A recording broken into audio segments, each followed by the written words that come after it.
Finally, we have our first unboxing and hands-on look at the Samsung Galaxy S26 Ultra. From the moment the box is opened, the phone gives off a premium and refined feel.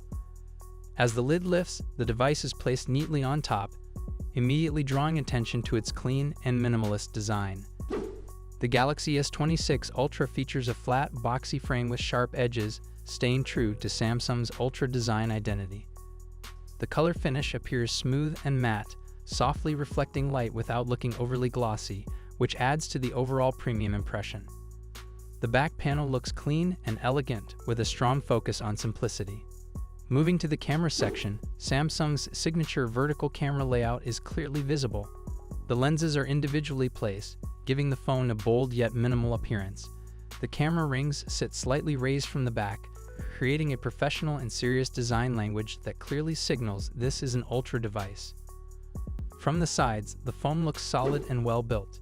The buttons are neatly positioned and appear easy to reach, while the flat edges improve grip and give the phone a modern, industrial feel. The overall thickness feels well balanced, making the device look sturdy without appearing bulky. On the front, the display looks large, flat, and immersive, with extremely slim bezels. The centered punch-hole camera blends seamlessly into the screen, keeping distractions to a minimum. Even without the display turned on, it's clear that Samsung is prioritizing a clean and immersive viewing experience.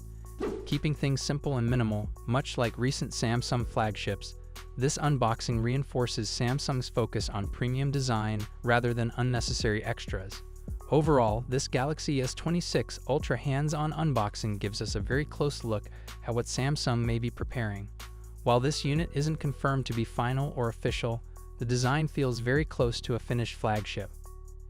If this is the direction Samsung is heading, the Galaxy S26 Ultra is shaping up to be a sleek, powerful, and highly refined Ultra smartphone. So that's our first hands-on look at the Galaxy S26 Ultra. If this design makes it to the final model, Samsung could once again be setting a new Ultra standard. What are your thoughts on this? Let me know in the comments section.